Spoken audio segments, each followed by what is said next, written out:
Em nome do Pai, do Filho e do Espírito Santo. Amém.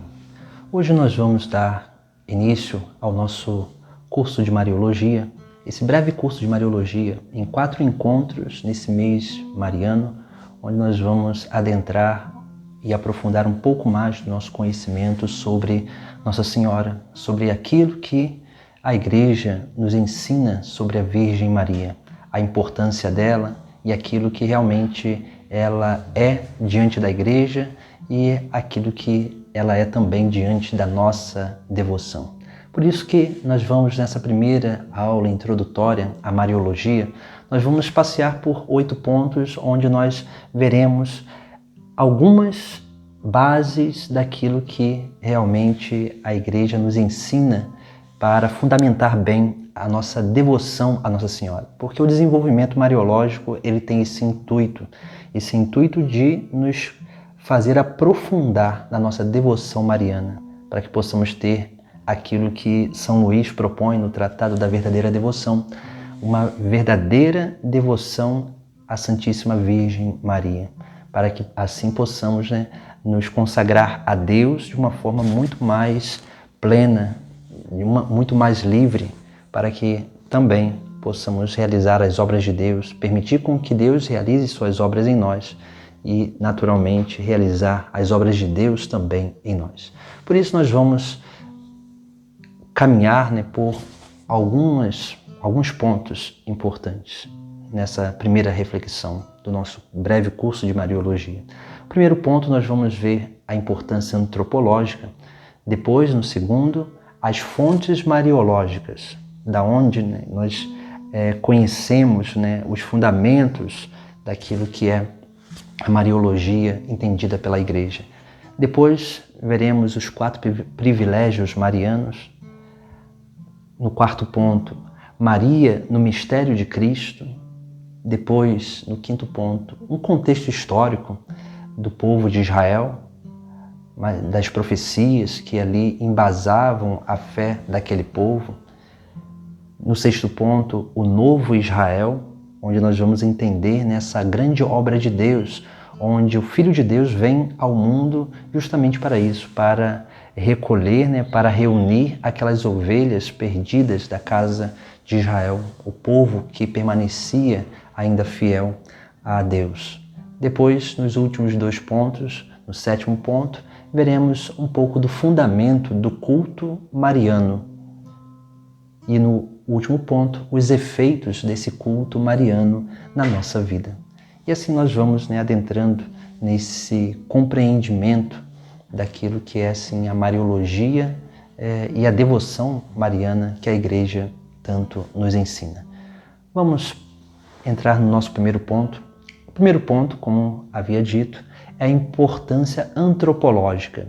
Quando nós olhamos e meditamos sobre esse termo antropologia, nós vamos entendendo diante daquilo que é o significado do próprio termo, que é o estudo do ser humano, do homem. Então nós vamos adentrando nessa importância antropológica, mariológica, porque Maria é um ser humano, Maria é uma criação de Deus. E, naturalmente, diante dessa realidade de criatura e diante dessa realidade de que ela é um ser humano em sua plenitude, nós vemos 2 realidades que nós precisamos meditar. Primeiro, aquilo que nós chamamos nos tratados de Mariologia, que é a justiça original. O que é a justiça original? Justiça original remete-se àquela justiça, àquela forma equilibrada de viver, aquela forma justa e equilibrada e harmoniosa e ordenada do ser humano lá no paraíso. Adão e Eva foram criados num estado de justiça original, num estado de perfeição. Por isso que o texto sagrado do livro do Gênesis vai dizer que, lá quando Deus vai criar o ser humano, Deus disse, façamos o ser humano a nossa imagem e segundo a nossa semelhança, para que domine sobre os peixes do mar, as aves do céu, os animais domésticos, todos os animais selvagens e todos os animais que se movem pelo chão. Depois, no capítulo 2 de Gênesis, nós vamos ver também aquilo que é algo bem interessante segundo essa questão criacional. Porque veja que Deus criou o ser humano à sua imagem e à sua semelhança e deu poder, autoridade para que ele administrasse toda a criação. No capítulo 2, que é o segundo relato da criação que nós temos no Gênesis, vai dizer assim: o Senhor Deus tomou o homem e colocou no jardim de Éden para cultivar e guardar. No capítulo 2, versículo 15. Veja que aí, né, essa justiça original, ela manifesta-se nessa capacidade de administrar a própria vida, administrar as relações externas com Deus, com o próximo e com todas as criaturas. Deus na criação criou todas as coisas numa justiça original e o ser humano mais ainda, porque o ser humano foi criado à imagem e semelhança dele. Depois nós vemos, né, que essa justiça original, que é esse equilíbrio, ele se manifesta de uma forma, num termo daquilo que nós chamamos de santidade. Como no livro do Levíticos, nós vamos lá contemplar onde no livro vai dizer, né, Deus vai dar um mandamento àquele seu povo, vai dar a Moisés para que pudesse dizer ao seu povo. E no livro de Levíticos, capítulo 19, versículo 2, vai dizer assim: fala a toda a comunidade dos israelitas e dize-lhes: sede santo, porque eu, o Senhor, vosso Deus, sou santo. Depois no capítulo 20, versículo 7, vai dizer ainda assim: santificai-vos e sede santos, porque eu sou o Senhor vosso Deus. Guardai as minhas leis e ponde-as em prática. Eu sou o Senhor que vos santifica. Nessa passagem, principalmente, nós temos duas realidades. Uma realidade que remete-se à liberdade e a outra à graça divina. Por isso que Deus vai dizer: santificai-vos. Olha, tem um esforço da nossa parte. Sede santos. E depois, no final, eu sou o Senhor que vos santifica. Isso significa que Deus, ele quer uma correspondência da nossa parte para que essa obra da graça, ela realmente tenha uma eficácia na nossa vida, esse poder de santificação.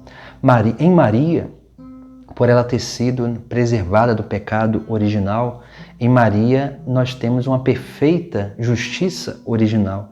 Aquilo que Adão e Eva perderam pelo seu pecado, Deus conservou em Maria.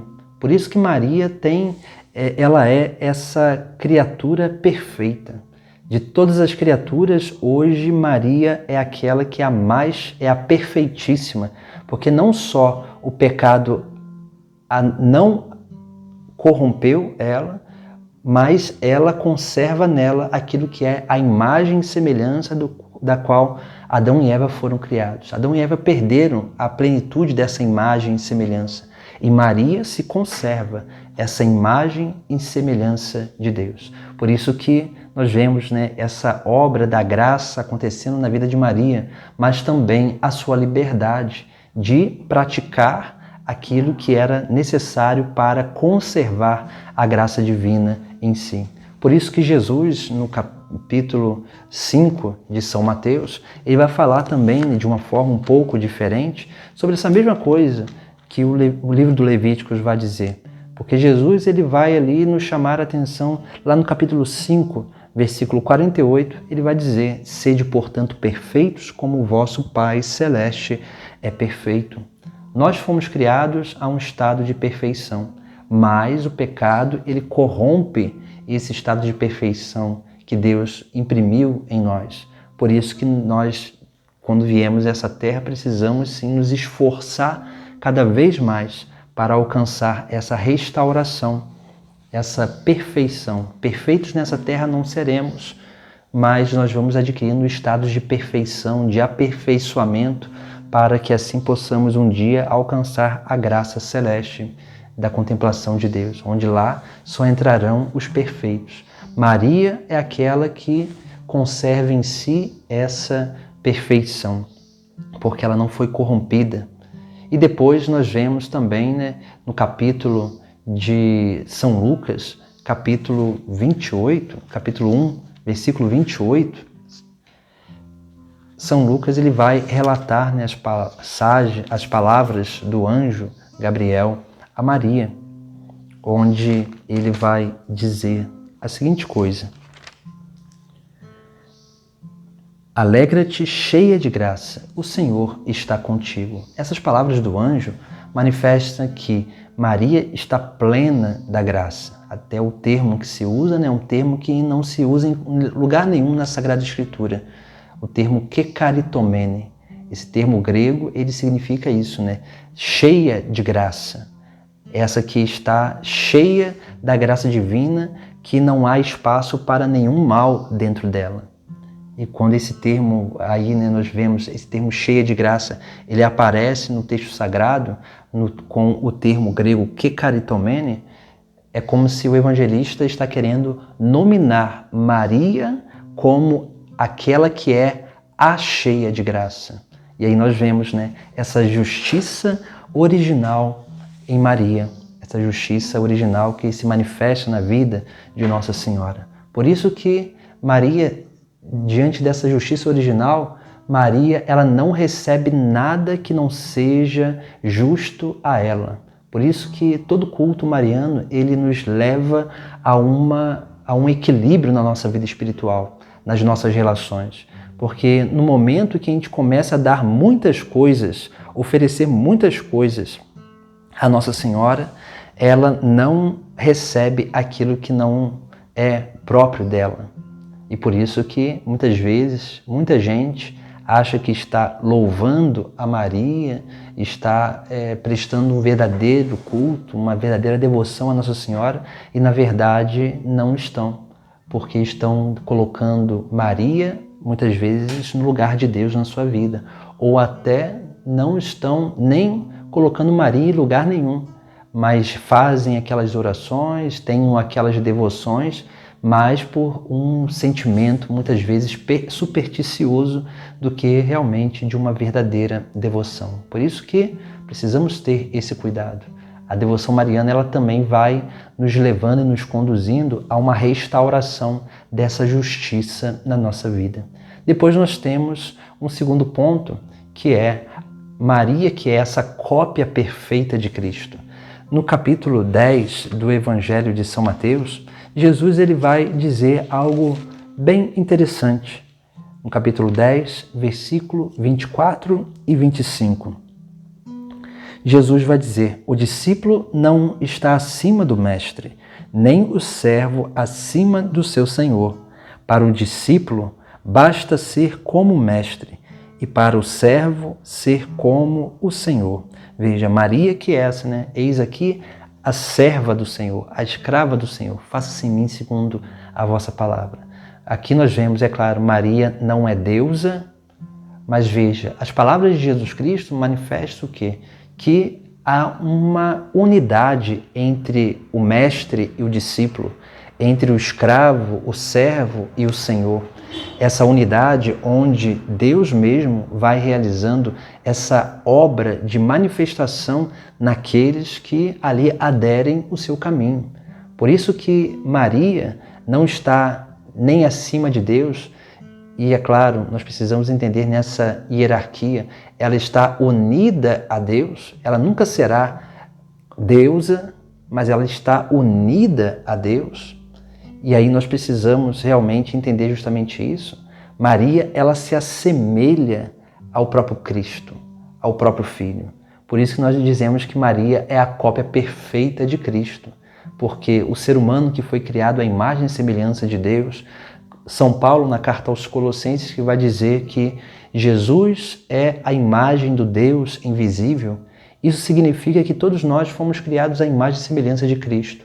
E Maria, muito mais, conserva essa imagem e semelhança de Cristo, porque nela não há pecado algum, não há corrupção dessa imagem e semelhança. Por isso que Santo Agostinho, ele vai dizer que Maria é a forma Dei, a forma de Deus. E o que significa isso, né? Porque em Maria nós podemos nos transformar em verdadeiros filhos de Deus. Maria nos gera novos filhos de Deus, verdadeiros filhos de Deus para o mundo, para que possamos dar o nosso testemunho, o testemunho de Deus. Por isso que Maria é a cópia perfeita de Cristo, porque nela se conserva a imagem e semelhança. E é claro, ela, que é a serva do Senhor, ela sim se torna igual ao seu mestre, não no seu poder, não na sua essência, por assim dizer, na substância divina, não é isso, mas ela se torna semelhante, igual ao mestre, igual ao Senhor, justamente por conta disso, porque nela há essa perfeição criacional. E aí nós vemos, né, como que realmente Maria também vai nos conduzindo a essa perfeição, a essa restauração da perfeição criacional. Por isso que o primeiro ponto de reflexão é esse, né, a importância antropológica na Mariologia, porque Maria é o único ser humano que é perfeitíssimo, porque nela não há pecado algum. O pecado não a corrompeu. Depois do nosso segundo ponto, que também é um ponto que nos leva, né, a embasar, né, a nossa reflexão mariológica, nós vemos que a Mariologia ela está como que fundamentada primeiramente na Sagrada Escritura. É claro que nós não temos muitas passagens que falam sobre Nossa Senhora na Sagrada Escritura de forma explícita. Nós vamos ter essas passagens basicamente nos Sagrados Evangelhos, mas o pouco que se fala de Maria já é o suficiente para que possamos perceber ali, né, algumas características da vida de Nossa Senhora, algumas características da maturidade de Nossa Senhora, da vida espiritual de Nossa Senhora. Por isso que o primeiro ponto que nós precisamos realmente aí, né, adentrar, né, para refletir é justamente isso, né, que precisamos entender que toda a Mariologia que a Igreja nos ensina está fundamentada na Sagrada Escritura. E é claro, o Antigo Testamento nós temos o Cristo prefigurado e no Novo Testamento o Cristo realizado. Por isso que quando nós não podemos nunca dividir e nunca separar a Mariologia da Cristologia, porque Maria é por conta daquilo que Cristo é. E por isso que nós realmente fundamentamos e estaremos sempre unindo, né, essas duas realidades, a Mariologia junto com a Cristologia. Por isso que nas passagens que falam sobre Cristo no Antigo Testamento, ou algum mistério prefigurado de Cristo no Antigo Testamento, nós percebemos o que? A figura de Maria inserida dentro dessas passagens. E aí nós vamos entendendo e fazendo com que ali, né, nosso entendimento sobre a Mariologia prefigurativa e aquela que é realizada, né, ali, né, explícita no Novo Testamento possa ser desenvolvida. O segundo ponto que nós vemos nessas fontes mariológicas, e podemos dizer que a segunda fonte mariológica é o Sensus Fidelium. Esse Sensus Fidelium que é o senso de fé dos fiéis, porque diante da tradição da Igreja, desde lá do princípio da fundação da Igreja por Jesus Cristo, esse senso comum dos fiéis, esse senso de fé dos fiéis, ele perpassa os tempos.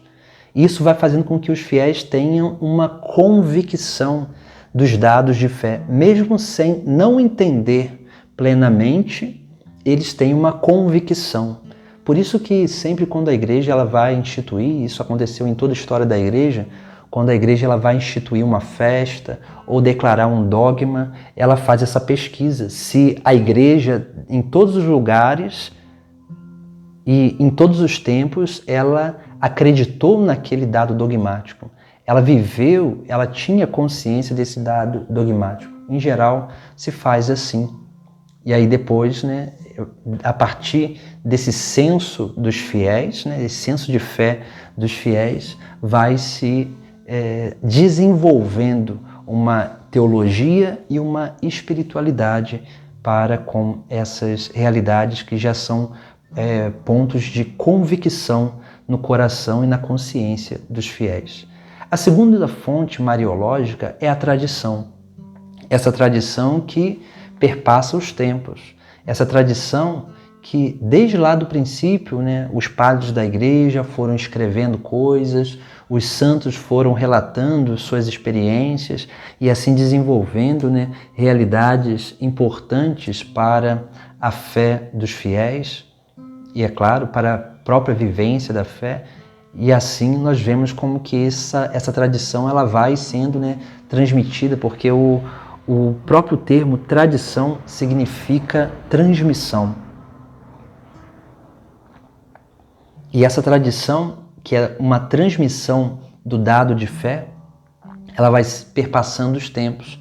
Na tradição nós conhecemos muitas coisas que não estão na Bíblia.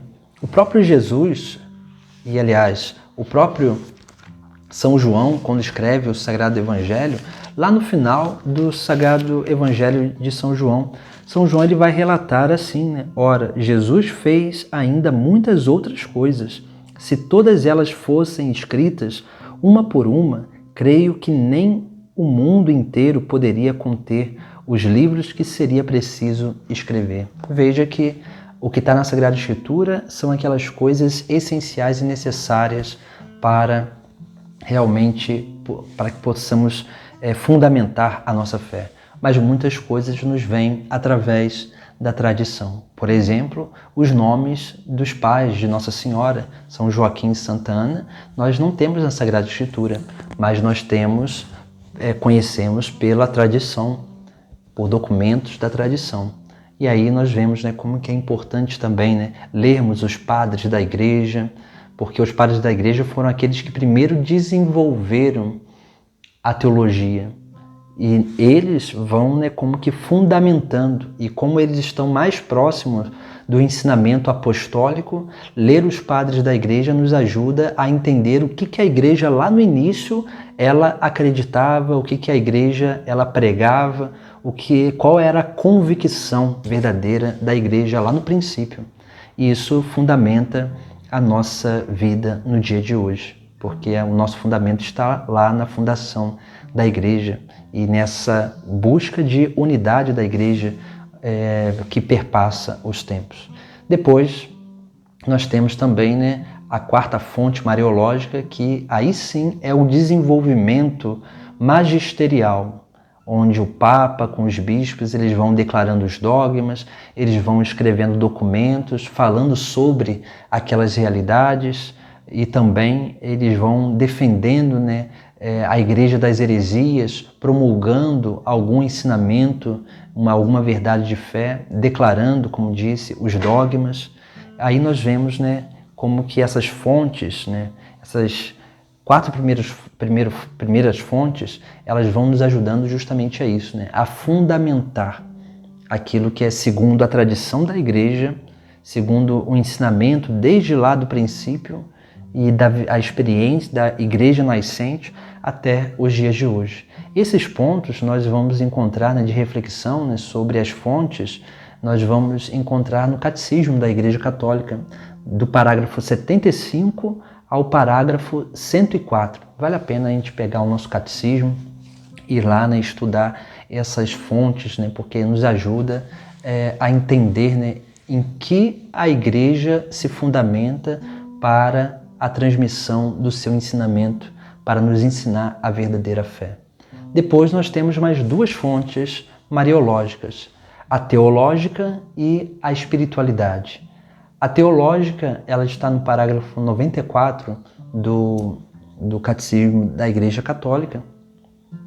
E essa fonte teológica é o quê, né? Porque nós temos o magistério, que é o ensinamento dos papas, juntamente da igreja, né, união com os bispos, mas nós temos também, né, muitos teólogos na igreja que muitas vezes não foram santos, eles, porque não foram canonizados assim, né, muitas vezes eles passaram ou meio que despercebido em toda a história da igreja e depois nós conhecemos os seus escritos.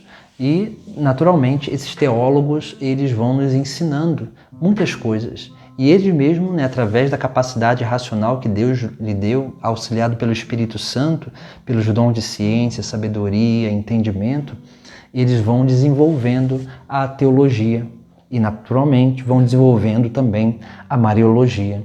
Depois nós temos a fonte de espiritualidade, porque há também na história da igreja muitas espiritualidades marianas, assim, uma espiritualidade mariana com várias vertentes, podemos dizer assim.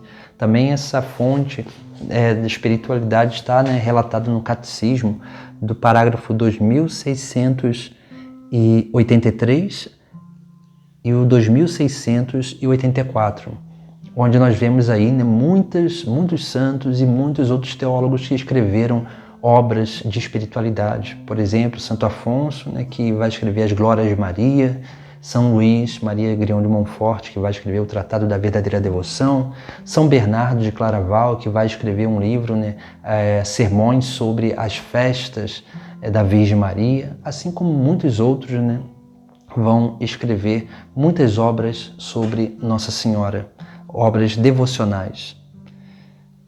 E essas fontes, essas 6 fontes, elas nos ajudam justamente a isso, né? A embasar o nosso conhecimento mariológico. Depois passamos para o terceiro ponto, nesse terceiro ponto, onde nós falamos dos privilégios marianos. Esses privilégios, eles são os dogmas marianos.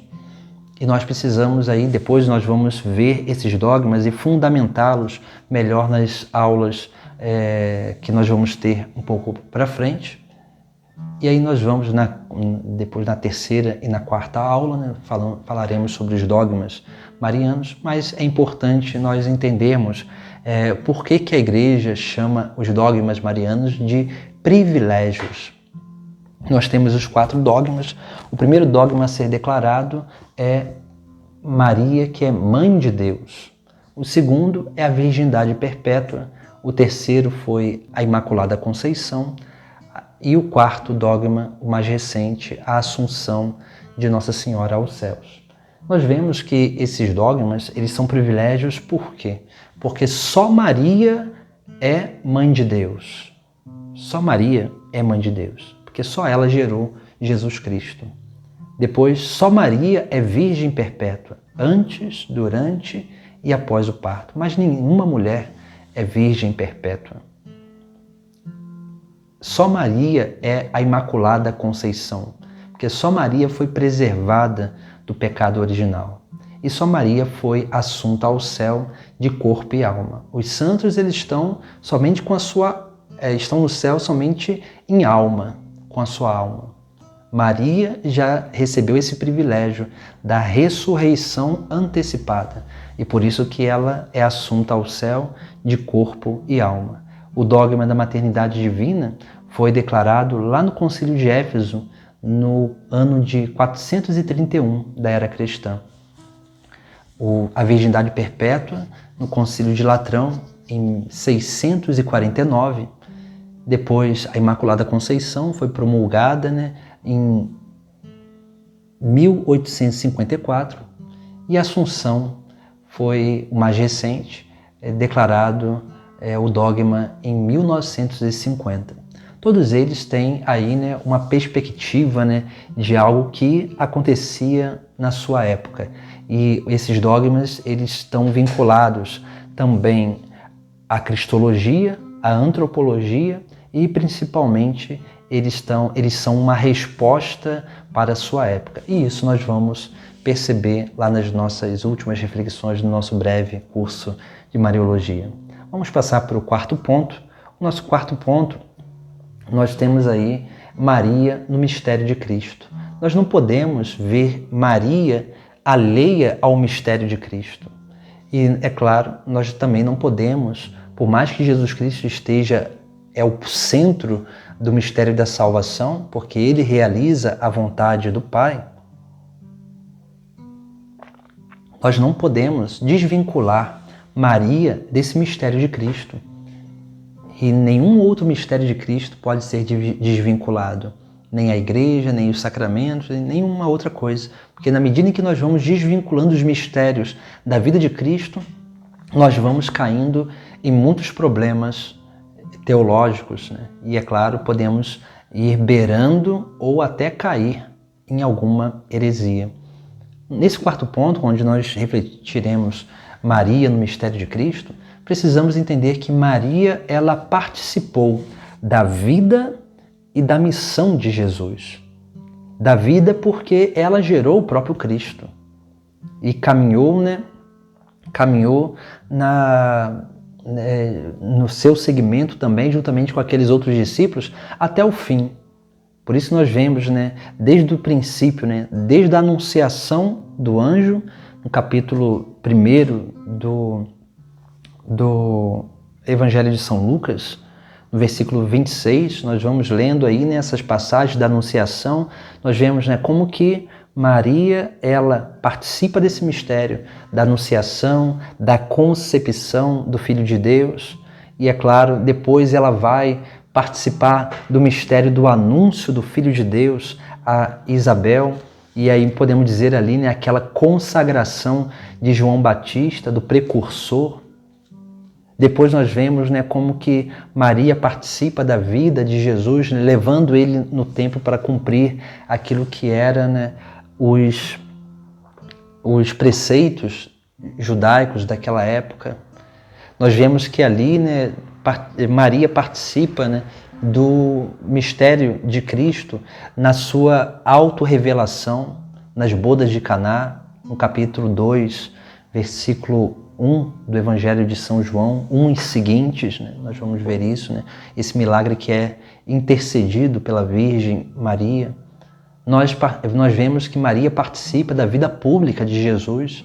Veja lá no capítulo 11 do Evangelho de São Lucas, capítulo 11, uma mulher vai dizer, enquanto Jesus falava, feliz o ventre que te trouxe e os seios que te amamentaram. Ele respondeu, felizes sobretudo são os que ouvem a palavra de Deus e as põem em prática. Veja que Maria, ela estava ali junto com os seus discípulos, com Jesus e os seus discípulos. E aí nós vemos em vários momentos como que Maria participa da vida do seu filho. Depois nós vemos essa participação também aos pés da cruz. No capítulo 19 do Evangelho de São João, nós vemos lá, junto à cruz de Jesus estava de pé sua mãe e a irmã de sua mãe, Maria de Cleofas, e Maria Madalena. E aí nós vemos ali como que Jesus coloca, dá o discípulo amado para que a mãe dele cuidasse e depois oferece a sua mãe ao discípulo amado para que ele cuidasse dela. Nós vemos como que Maria participa dessa vida de Jesus Cristo em todos os aspectos, em todos os momentos da sua vida pública. E provavelmente, não temos relatos, mas nós vemos que nos Atos dos Apóstolos, Maria, com algumas outras mulheres, estavam junto dos apóstolos. Isso significa que, provavelmente, no momento da ascensão aos céus, Maria estava ali, contemplando seu filho indo aos céus. Maria, isso não diz no Sagrado Evangelho, mas provavelmente Jesus esteve com a sua mãe, com seu corpo glorioso. Então nós vemos como que é importante entender a Virgem Maria unida à vida de Cristo, mas não só a vida, mas também a missão de Cristo. Porque se ela não dá o seu sim a Deus, se ela não dissesse, eis aqui a escrava, a serva do Senhor, faça-se em mim segundo a vossa vontade, essa obra de salvação da humanidade não teria acontecido. Por isso que ela não só participa da vida, mas participa também da missão de Jesus. Porque a missão de Jesus é salvar, o significado da palavra de Jesus significa isso, Deus salva. E Maria, quando dá o seu sim a Deus, ela permite com que essa obra de salvação ela se torne real, se torne eficaz no mundo, porque ela é esse canal da graça, do próprio Deus vindo, feito homem ao mundo, para resgatar a humanidade. Maria, ela participa dessa missão. Depois nós vemos também que ali Simeão, quando vai ver aquele menino, vai gerar todo aquele louvor ali, por ter visto a salvação de Israel, Simeão vai dizer, no capítulo 2, do Evangelho de São Lucas, no versículo 34, Simeão vai dizer, né, este menino será causa de queda e de reerguimento para muitos em Israel. Ele será um sinal de contradição. E vai dizer, né, a Maria, né, uma espada traspassará a tua alma, e assim serão revelados os pensamentos de muitos corações. Veja que aí nessa participação, nessa profecia de Simeão para com a Virgem Maria, que diz que uma espada traspassaria a alma dela. Isso significa o que, né? É uma profecia que remete à paixão de Cristo, à crucifixão, à morte, onde Maria ela participa dessa crucificação, dessa paixão de Cristo, não de uma forma cruenta, como Jesus assim participou, mas de uma forma incruenta, porque ela participou da paixão, do sofrimento, da morte de Jesus na sua alma, porque era o seu próprio filho que ali estava. Por isso que nós precisamos, né, adentrar nesse grande mistério mariano, porque Maria é esse exemplo para a nossa vida. Maria é aquela que nos dá esse exemplo de seguimento a Jesus para participar da sua vida e participar da sua missão. Jesus mesmo, num momento no Sagrado Evangelho, ele vai dizer no capítulo, se não me engano, 14 do Evangelho de São João, Jesus ele vai dizer ali, né, se alguém me ama, guardará a minha palavra, meu Pai o amará e nós viremos e faremos nele a nossa morada. Veja que Jesus mesmo promete. Esse é o grande mistério que aconteceu na vida da Virgem Maria. Não só em espírito Deus se fez presente, mas o próprio Filho de Deus cresceu, né, foi gerado no seu próprio ventre. E depois de ter tido o menino Jesus, ter trago Jesus ao mundo por esse dom da gestação, Maria ainda continuou conservando a presença de Deus na sua vida, a presença da Trindade na sua vida.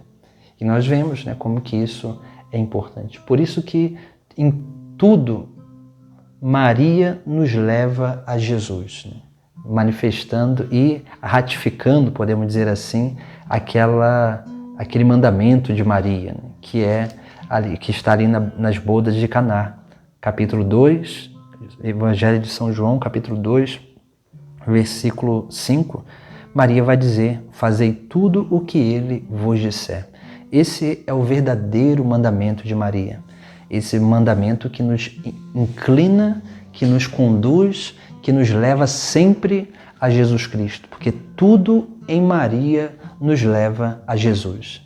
Então não existe uma devoção ou uma teologia ou uma espiritualidade mariana que não nos leve a Jesus, que não nos leve a ser outros Cristos, que não nos leve a ser mais de Deus, mais santos, mais buscar viver, né, esse estado de perfeição, que não nos leve a viver melhor ainda, né, o amor a Deus e o amor ao próximo. Não existe, porque tudo que Jesus Cristo ensinou se manifesta em Maria em plenitude, porque ela conserva essa presença divina nela, porque ela não tem pecado algum, e ela é essa primeira discípula, é aquela que primeiro acreditou, como diz Santa Isabel, quando ali, né, quando Maria vai encontrar Isabel, depois daquele momento ali, né, onde Isabel fica cheia do Espírito Santo, Isabel diz, feliz aquela que acreditou,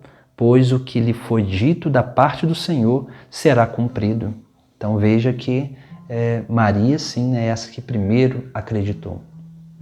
Depois nós vamos para o nosso quinto ponto, né, o contexto histórico, né?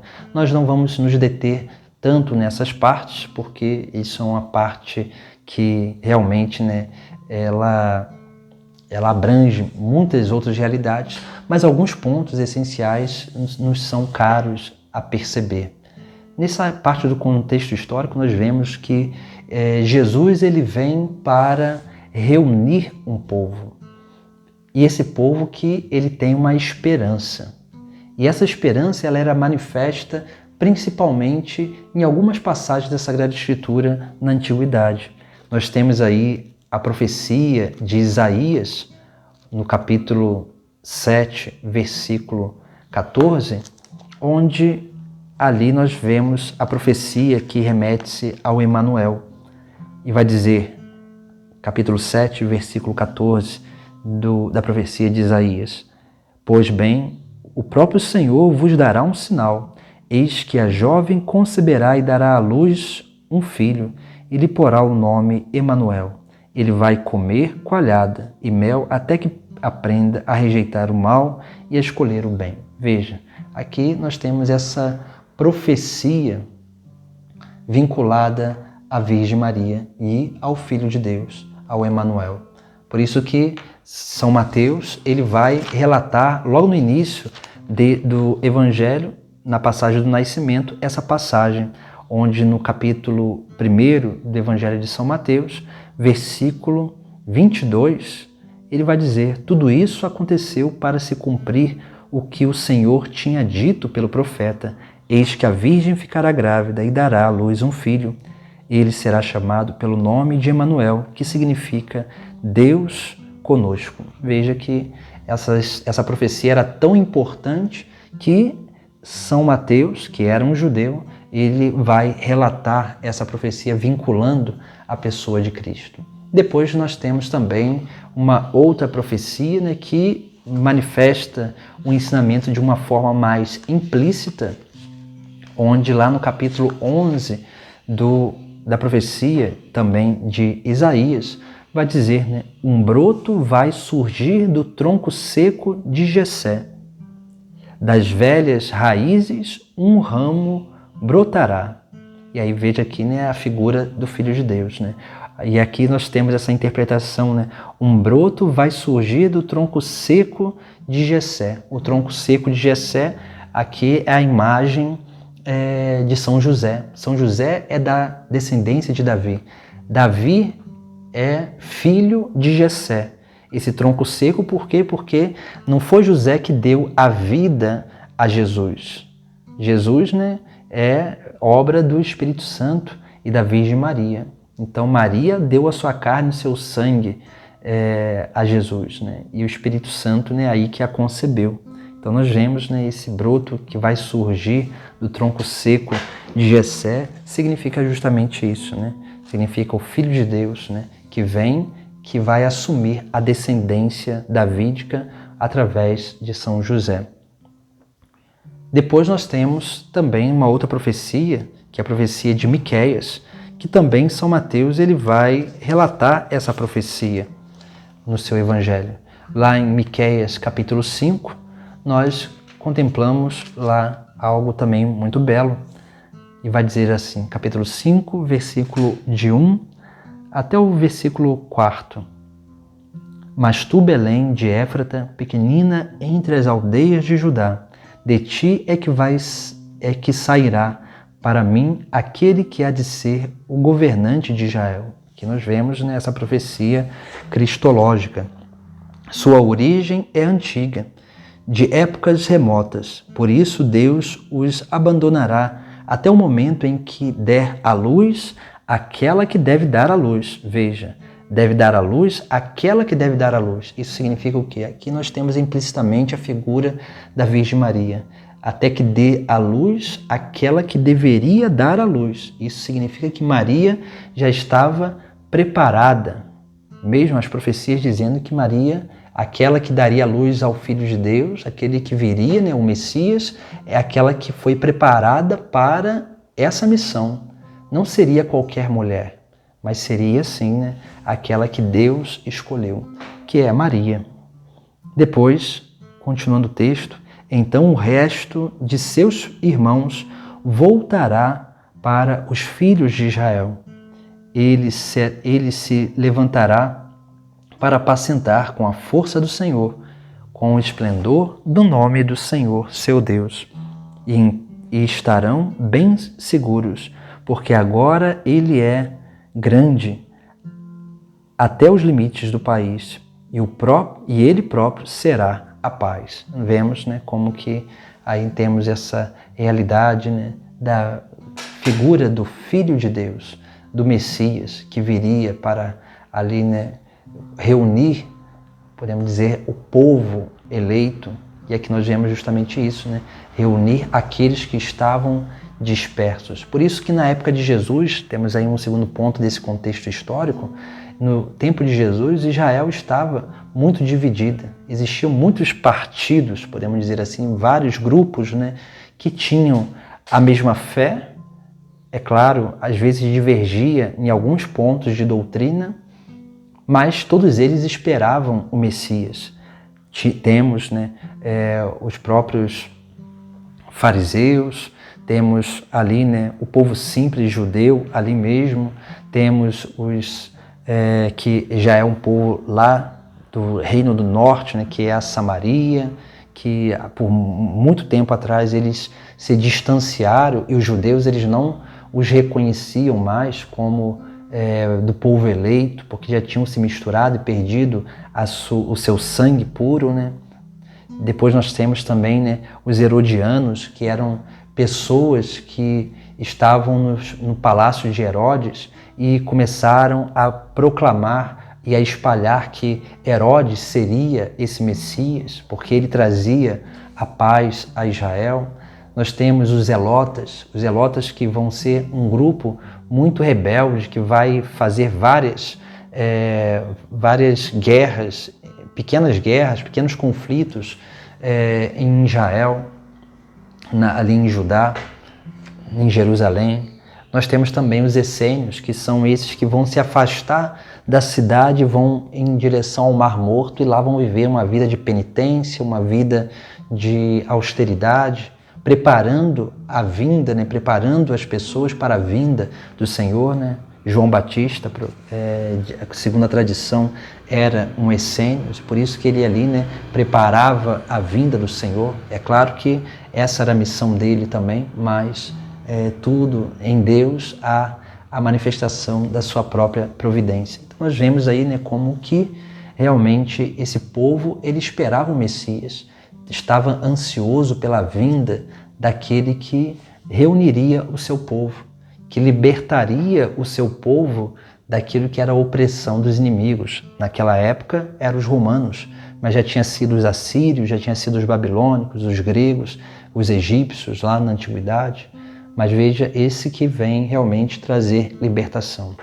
Mas Jesus é aquele que liberta, não das coisas mundanas, principalmente, no sentido o inimigo mundano, mas ele nos liberta do pecado, porque é o pecado que é a porta de entrada para os males mundanos.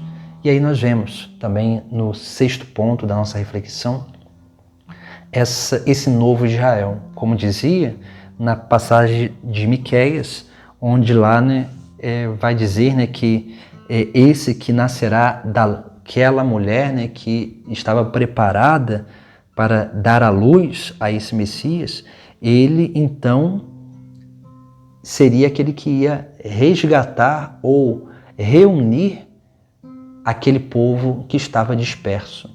O próprio Isaías também, em uma das suas profecias, no capítulo 4, ele vai falar também algo muito parecido com isso.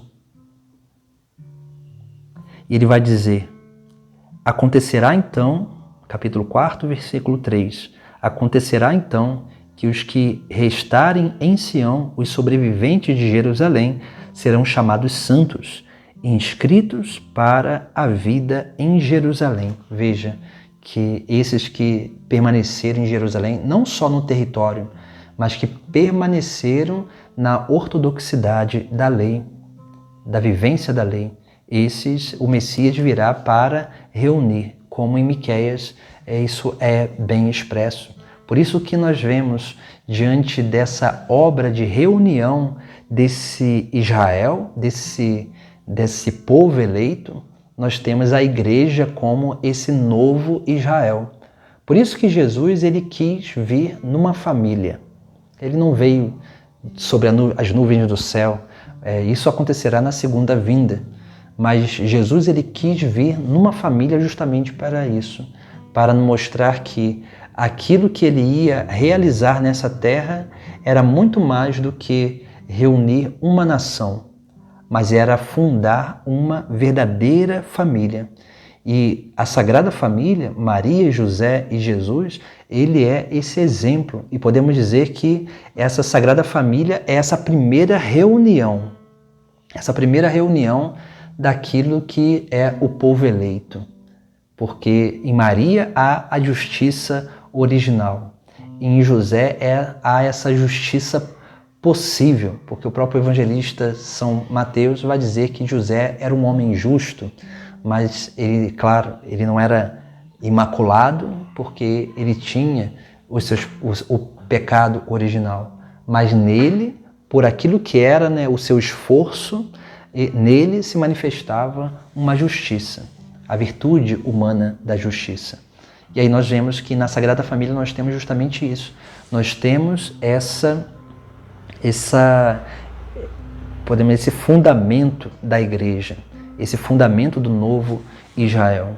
Depois nós temos também, né, aí alguns exemplos, né, dessa manifestação eclesial do novo Israel, que está, né, em João 2, versículo de 1 a seguinte, nas bodas de Caná, onde nós vemos ali como que Jesus, né, vai àquelas bodas, mas o texto sagrado ele diz, né, que houve um casamento em Caná da Galileia e a mãe de Jesus estava lá, também Jesus e seus discípulos. Veja que aí nós temos essa figura, né, eclesial. Maria, é claro, José não estava ali, né, que provavelmente José já tinha falecido, porque José tinha uma idade mais avançada, uma diferença de idade grande de Maria.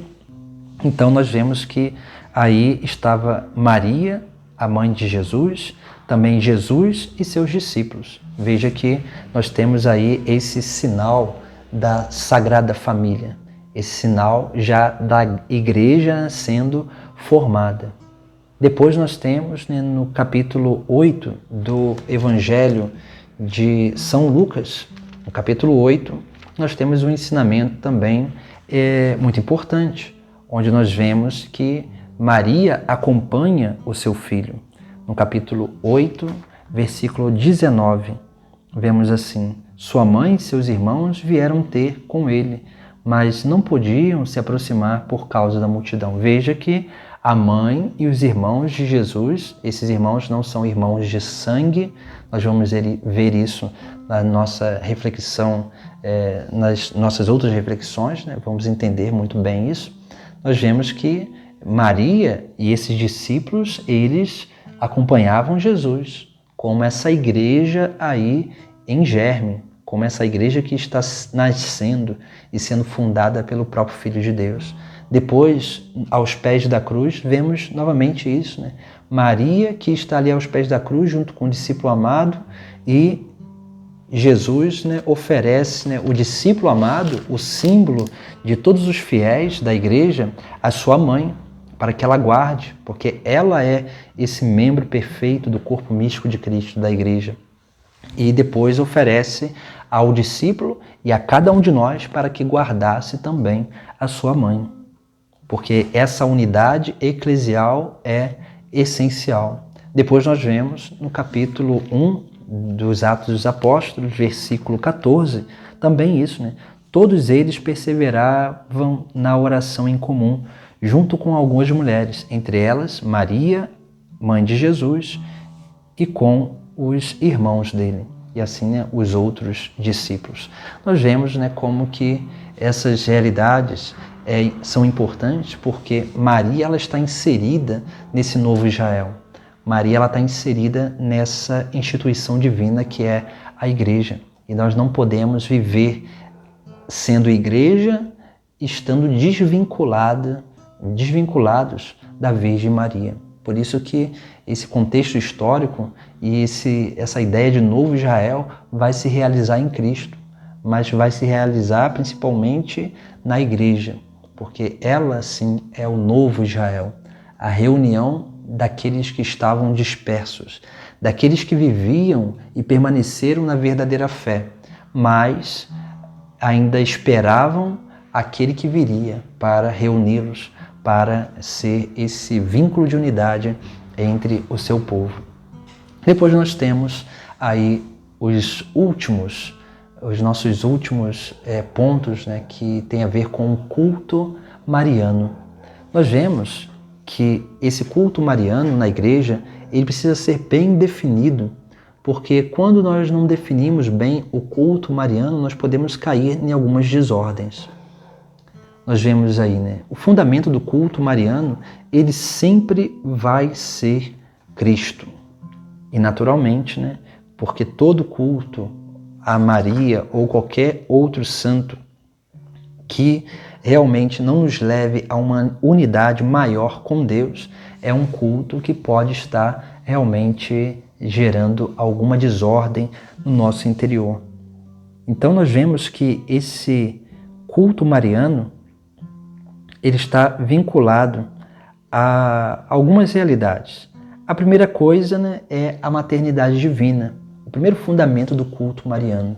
Por quê? Porque nós cultuamos Nossa Senhora, veneramos, respeitamos, reverenciamos a Virgem Maria, porque ela é mãe de Deus, ela é mãe de Jesus Cristo. Nenhuma outra mulher foi mãe de Jesus.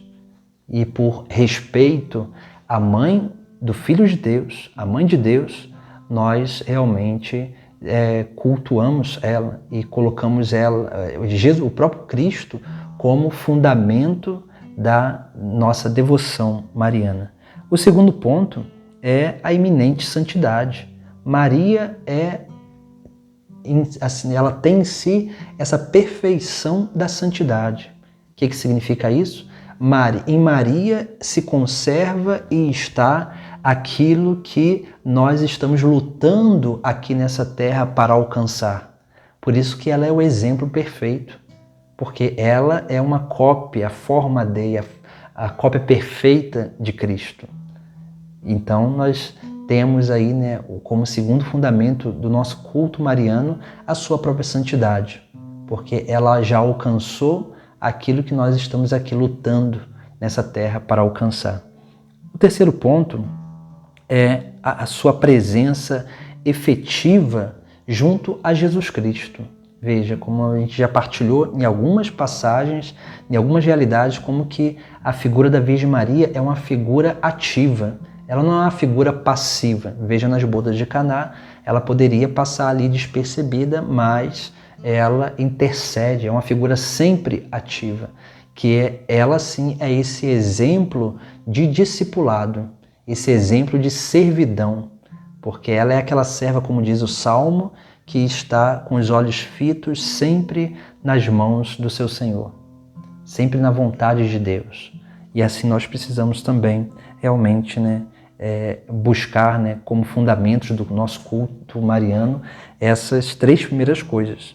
E a partir dessa vem também, né, uma quarta, que podemos dizer que seja até um certo efeito de toda a vida da Virgem Maria, daquilo que ela realizou, porque ela nos dá um exemplo perfeito de testemunho e abandono em Deus. Veja, Maria que disse, né, eis aqui a serva do Senhor, faça-se em mim segundo a sua palavra.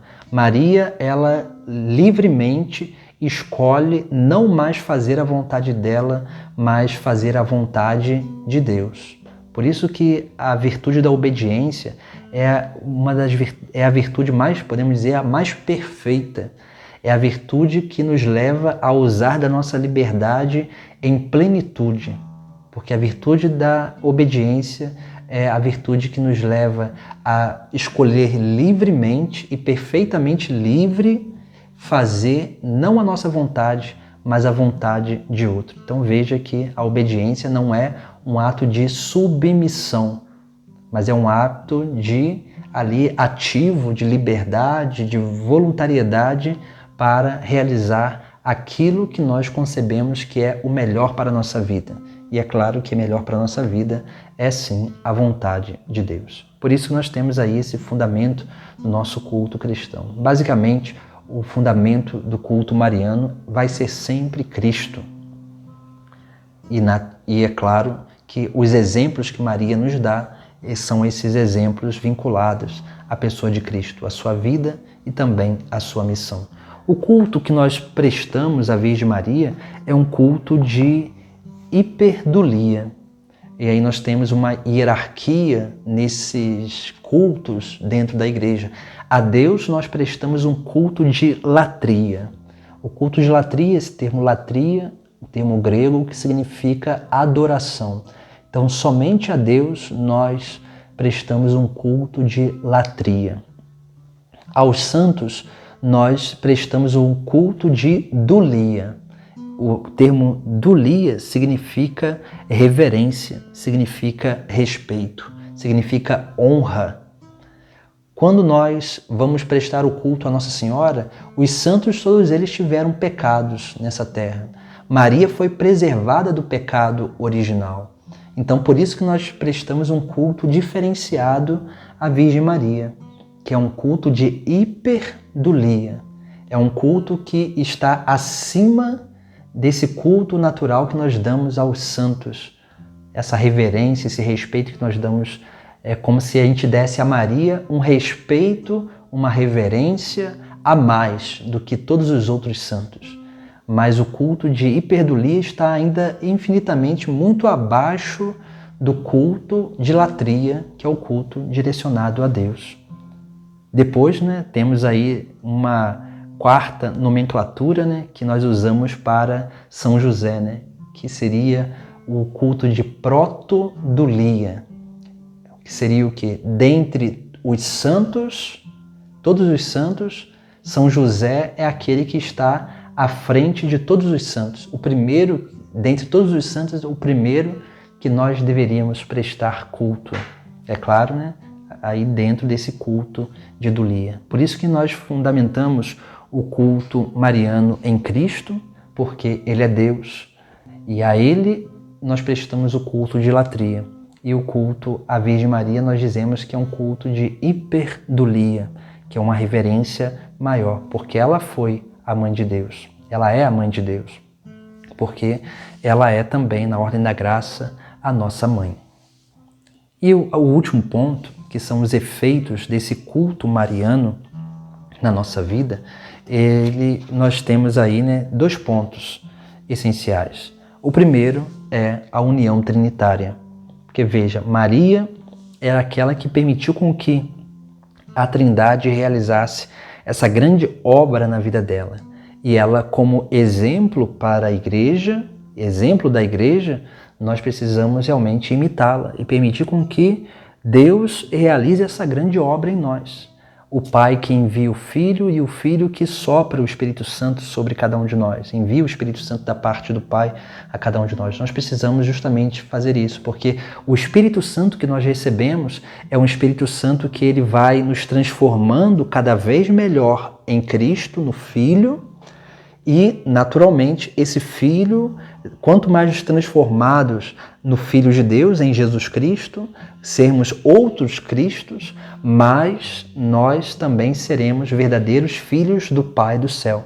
Veja que é uma obra de transmissão, onde o Pai envia o Filho envia da parte do Pai o Espírito Santo a nós. Esse Espírito Santo em nós vai nos transformando no Filho, e quanto mais parecidos com o Filho, mais nós conseguimos nos relacionar com o Pai do céu. Então veja que é uma obra onde Deus desce, como Santo Agostinho dizia, onde o Filho de Deus, ele desce à terra para se fazer filho dos homens, para tornar os filhos dos homens verdadeiros filhos de Deus. Então o culto mariano, ele nos conduz a essa obra de restauração da imagem e semelhança, essa obra da identificação a Jesus Cristo. Por isso que Maria é a forma Dei, porque quando nós vamos adentrando na devoção a ela, nós vamos também nos transformando mais e melhor ainda em Cristo. É o que São Luís Maria Grione Montfort vai nos ensinar no Tratado da Verdadeira Devoção. Depois nós temos aí essa união eclesial, porque quanto mais unidos à Trindade Santa, quanto mais unidos a Deus, mais nós também seremos um com o nosso próximo. Mais nós conseguiremos realmente ser esses verdadeiros membros do corpo místico de Cristo. Como São Paulo, na carta aos Coríntios, primeira carta aos Coríntios, vai relatar no capítulo 2, 12, versículo 12 a 13.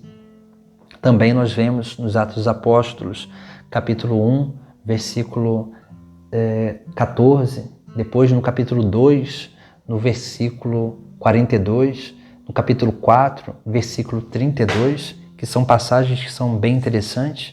Nessa do capítulo 1, 14, nós já lemos, né, que a passagem que fala que Maria estava unida aos apóstolos. Veja, Maria está sempre unida à igreja, porque ela é parte integrante também da igreja.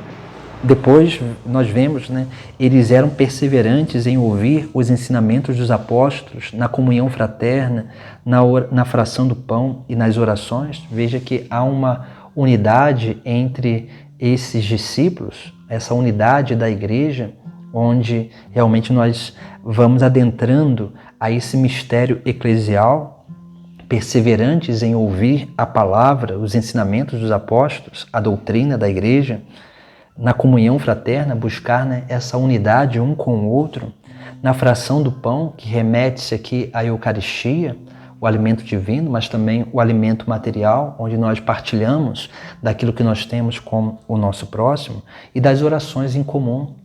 Aqui, né, remetendo-se à liturgia, à Santa Missa em especial, mas outros atos litúrgicos, mas também a nossa oração diária, a nossa intimidade com Deus, né, a nossa oração, né, de comunhão dos santos, né, onde nós rezamos pelos nossos irmãos. Isso tudo é importante para a nossa vida. E depois no capítulo 4, versículo 32, que vai dizer: a multidão dos fiéis era um só coração e uma só alma. Veja, um só coração e uma só alma. Isso significa que eles eram motivados, impulsionados, eles eram inclinados e conduzidos pelo próprio Espírito Santo, porque eles eram um só coração e uma só alma. Neles havia, na sua capacidade racional, o mesmo pensamento, na sua vontade, a mesma vontade que era a vontade de Deus. Na sua memória estava ali, né, o anseio de vida eterna. No seu coração ali estava o quê? As retas, santas e boas intenções, a pureza de coração, os mesmos sentimentos. Por isso que essa igreja, no princípio, ela estava caminhando unida, porque é justamente isso. O culto mariano, ele nos leva a essa unidade com a igreja, porque ela é essa primeira que está vinculada à igreja. É dela que nasceu a igreja também. Por isso nós vemos, diante desses pontos que nós refletimos no dia de hoje, da nossa reflexão, dessa introdução a esse breve curso de Mariologia, vimos várias circunstâncias, vários pontos que nos são importantes para refletir, mas pontos também que vão fundamentar as nossas próximas reflexões. Então, busquemos, né, refletir sobre essas passagens, busquemos também, né, aí estar, né, nos aprofundando cada vez mais naquilo que o catecismo está nos ensinando. Todas essas reflexões, elas estão baseadas no compêndio de Mariologia, né? Então nós vamos deixar aí depois, né, um link ou a possibilidade, vocês podem adquirir esse compêndio de Mariologia na Secretaria Paroquial ou também no site da Cultor de Livros, também, para que assim possam aprofundar mais ainda o seu conhecimento mariológico. Então vamos terminando a nossa reflexão de hoje, para que assim possamos realmente ir meditando todas essas coisas em nosso coração, assim como fazia a Virgem Maria. Se você gostou dessa aula, peço, né, aí que possa nos ajudar a divulgar esse material de formação para os nossos irmãos, para que assim muitas outras pessoas possam conhecer, né, aquilo que são as riquezas da igreja, o que a igreja nos ensina, para que, conhecendo bem a sua fé, possam vivê-la melhor ainda. Se inscreva no canal. Se você gostou dessa formação, coloca lá o joinha ou gostei, porque assim a plataforma do YouTube ela entende que esse conteúdo é relevante e ele vai levar para muitas outras pessoas. A melhor forma de vocês evangelizarem é justamente fazendo isso, fazendo com que esse material ele chegue a outras pessoas e permitir com que outras pessoas tenham essa mesma experiência que nós estamos tendo de aprofundar no conhecimento sobre a Virgem Maria. Em nome do Pai, do Filho e do Espírito Santo. Amém.